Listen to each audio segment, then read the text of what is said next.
औज़ुबिल्लाहिमिनश्शैतानिर्रजीम बिस्मिल्लाहिर्रहमानिर्रहीम अस्सलामु अलैकुम वरहमतुल्लाहि वबरकातुहू। नाज़रीन इकराम, मैं हूँ फैसल सैयद। आप मेरा यूट्यूब चैनल देख रहे हैं।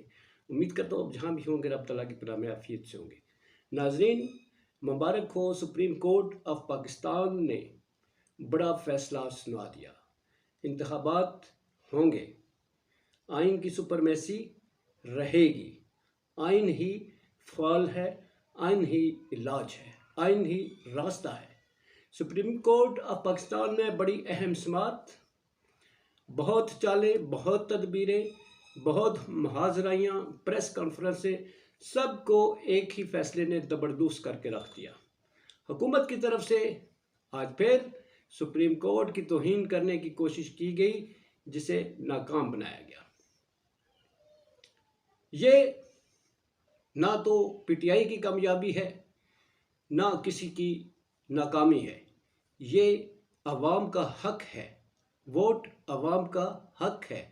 वोट को इज्जत दो का बयानिया आज सुप्रीम कोर्ट ऑफ पाकिस्तान ने साबित कर दिया कि वोट अवाम का हक है और ये इसे मिलना चाहिए। आज सुप्रीम कोर्ट ऑफ पाकिस्तान ने इलेक्शन कमीशन की जो उन्होंने 8 अक्टूबर की तारीख दी थी, उसे कालादम करार दिया और ये कह दिया कि इलेक्शन कमीशन को इसका तब्दील करने का कोई इख्तियार नहीं था।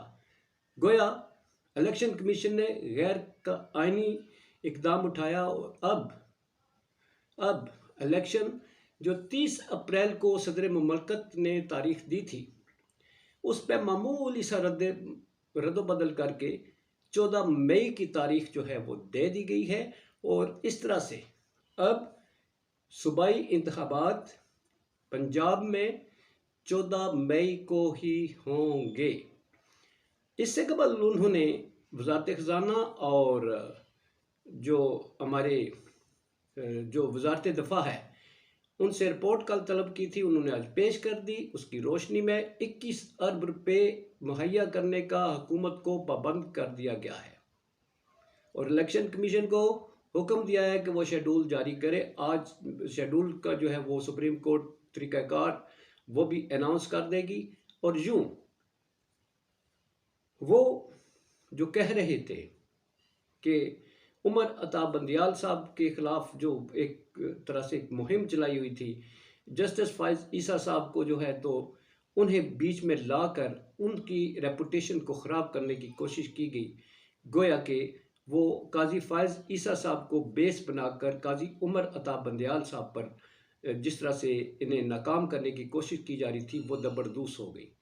काजी फाइज़ ईसा साहब भी इलेक्शन के मामले में इसी फैसले को मानने के लिए उनका भी राय यही होगी, इसलिए कि सो मोटो एक्शन के इख्तियार पर जो है बहस हो रही थी।